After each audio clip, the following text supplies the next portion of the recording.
Welcome दोस्तों, mister x story. आज की कहानी एक ऐसे लड़के पर आधारित है जिसे अपने मॉम डैड के डिवोर्स होने के बाद उसे अपने 3 अंकल्स के साथ रहना पड़ता है, जहां पहुंचने के बाद उसे अपने अंकल्स और आंटियां की बहुत सारे राज मालूम पड़ते हैं।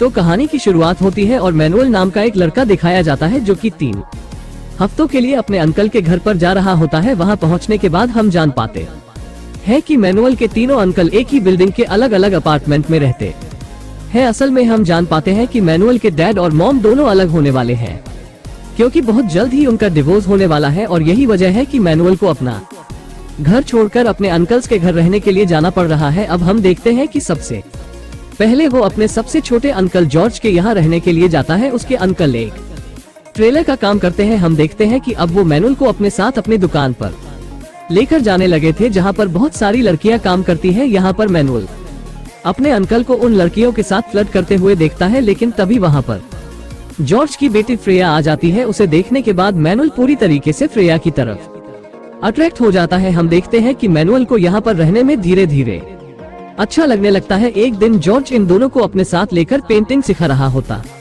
है, लेकिन तभी वहाँ पर मौजूद एक पागल आदमी आ जाता है, जिसकी वजह से ये दोनों बच्चे काफी डर जाते हैं। लेकिन जॉर्ज उन्हें कुछ खाने के लिए देने को कहता है, जिसके बाद मैनुअल उसे पागल को ले जाकर एक सेब देता है, जिसके बाद वो आदमी वहाँ से चला जाता है।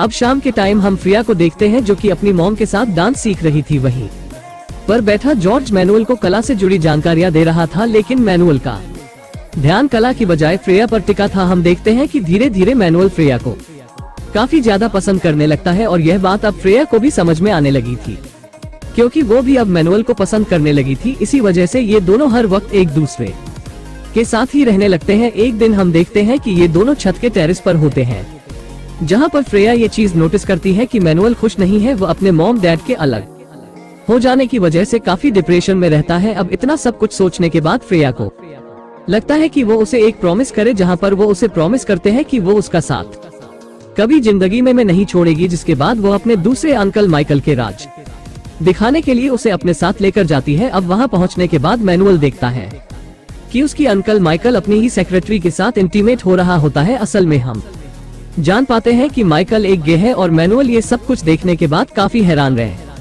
जाता है। अब दूसरा हफ्ता लगने के बाद हम देखते हैं कि मैनुअल को अपने अंकल माइकल के साथ ही रहने जाना पड़ जाता है, जहां पहुंचने के बाद वो उसकी बेकरी में घूमता हुआ नीचे चला जाता है। वहां पर उसके अंकल एक खतरनाक म्यूजिक बजा रहे होते हैं। अब मैनुअल को अपने सामने देखने के बाद वो उसे अपने पास ही बिठा लेते हैं और उसे अपनी म्यूजिक के बारे में बताने लगते हैं। अब अगली सीन में माइकल की वाइफ उनसे कहती है कि वो काम पर जरा भी ध्यान नहीं देता, उसका पूरा ध्यान सिर्फ म्यूजिक में ही होता है। तभी यहाँ पर इनके बीच थोड़ी बहुत बहस भी हो जाती है। अब माइकल मैनुअल को बताता है कि उसे इस बेकरी का काम बिल्कुल पसंद नहीं है, उसे सिर्फ और सिर्फ म्यूजिक सुनने और बजाने में ही खुशी मिलती है। अब कुछ टाइम बाद हम फिर से माइकल और उसके असिस्टेंट को एक दूसरे के साथ देखते हैं, जहाँ पर माइकल का असिस्टेंट माइकल से कहता है कि कुछ ही दिनों में उसकी शादी होने वाली है, इसीलिए वो माइकल के साथ से रिश्ता खत्म करना चाहता है। जिसे सुनने के बाद माइकल को बहुत ही ज्यादा गुस्सा आता है। उसका लगाव अपने असिस्टेंट से इतना ज्यादा था कि उसके जाने के बाद वो खुद खुशी करने की कोशिश करता है, लेकिन इसमें वो हिम्मत से हार जाता है। यहाँ इनकी बातें मैनुअल और फ्रेया भी सुन रहे होते हैं। अब शाम के टाइम हम देखते हैं कि मैनुअल जब अपने आंटी के कमरे में जाता है, तब वो उससे पूछती है कि आखिर वो कितनी खूबसूरत लगती है। तब उसकी आंटी उससे पूछती है कि क्या वो कितनी खूबसूरत लग रही है, उसे पता है, और वह मैनुअल के सामने ही अपने कपड़े उतारने लगती है। तब यहाँ पर मैनुअल माइकल के बारे में उनकी वाइफ को सब कुछ सच सच बता देता है, जिसे सुनने के बाद उसकी आंटी बिल्कुल हैरान रह जाती है और यह बात किसी और से भी ना बताने के लिए उसे फोर्स करती है। अब हम देखते हैं कि माइकल की वाइफ माइकल का बहुत ही ज्यादा केयर करने लगती है, ताकि उसे किसी भी तरह की कोई परेशानी ना होने पाए, और वो उसके फ्रस्ट्रेशन को दूर करने की कोशिश भी करने लगती है। इधर हम मैनुअल को देखते हैं, जो कि अपने सपनों की दुनिया में खोया हुआ था। वो अपनी फ्रेया के साथ बहुत खुश है और वो लोग छत पर घूम रहे होते हैं। तभी अचानक एक लड़का और लड़की उनके छत से पीछे की तरफ जाने लगते हैं। तब यहाँ पर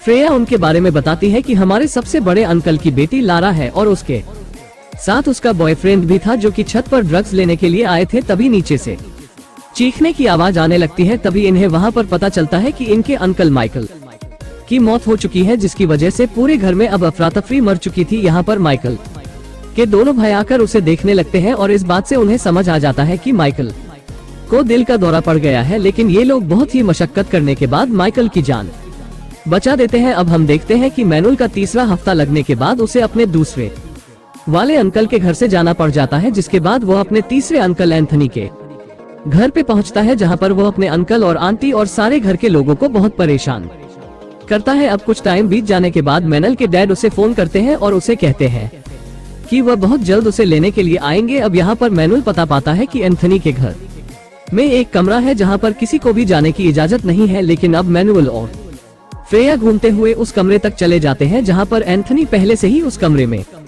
मौजूद था, लेकिन वो अपने पर्सनल रूम में इन दोनों को देखने के बाद इन दोनों के ऊपर गुस्सा नहीं करता और वहाँ पर रखी अपनी पर्सनल चीजों से उन्हें रूबरू कराने लगता है। तभी यहाँ पर एक लड़की आती है जो कि मैनुअल के अंकल से बताती है कि वो उनके डैड को और नहीं संभाल सकती, यानी मैनुअल के दादा को। वह बहुत ही अजीब और गरीब बातें करते हैं। असल में हम जान पाते हैं कि एंथनी के डैड बहुत बीमार हैं और उनकी देखरेख का काम यही लड़की किया करती है। अब शाम का टाइम होता है जहाँ पर ये लोग डिनर कर रहे होते हैं। तब यहाँ पर एंथनी अपनी बेटी से उसके बॉयफ्रेंड के बारे में पूछने लगता है, जिसकी वजह इन दोनों के बीच बहस होने लगती है। अब गुस्से में आकर एंथनी खाने की टेबल पर रखे सामान को फेंक देता है। अब एंथनी को ऐसा करता हुआ देखकर मैनुअल काफी डर जाता है। तब एंथनी की बेटी मैनुअल को समझाती है कि उसके डैड गुस्से में आकर कभी कभी ऐसा कर दिया करते हैं। अब थोड़ी देर गुजर जाने के बाद उसके अंकल ऐसा बिहेव करने लगे थे कि मानो जैसा कुछ वहाँ पर हुआ ही ना हो, जिसके बाद अब मैनुअल को ये सब कुछ थोड़ा अजीब लगने लगता है। अब सबका मूड खराब होने की वजह से मैनुअल के दादा डिसाइड करते हैं कि सारे लोग समुंदर के सफर पर घूमने के लिए निकल पड़ेंगे ताकि सबका मोह ठीक हो जाए। अब अगले दिन हम देखते हैं कि मैनुअल अपने अंकल के पूरे परिवार के साथ होता है, जहां पर हम देखते हैं कि यह लोग अब समुंदर के किनारे बहुत सारी मस्ती कर रहे होते हैं। यहाँ पर पूरा परिवार खुश था, जिसे देखने के बाद मैनुअल के दादा को बहुत ही सुकून मिलता है। उनकी ख्वाहिश थी कि वो अपने पूरे परिवार को एक दूसरे के साथ खुश देखें और उनकी यह इच्छा यहाँ पर पूरी होते ही उनकी वहीं पर मौत हो जाती है। अब मैनुअल के दादा के मर जाने के बाद उनका पूरा परिवार बहुत दुखी हो जाता है। अब इस दुख में शामिल होने के लिए मैनुअल के डैड और मॉम भी उसमें शामिल हो जाते हैं, जो कि इस वक्त एक दूसरे के साथ रहने के लिए तैयार हो चुके थे। और इनके बीच सब कुछ सही होने के बाद वो मैनुअल को भी अपने साथ अपने घर ले जाने लगते हैं और इस तरीके से फ्रे और मैनुअल की लव स्टोरी अधूरी रह जाती है और इसी को दिखाते हुए इस कहानी का यहीं पर एंड हो जाता है।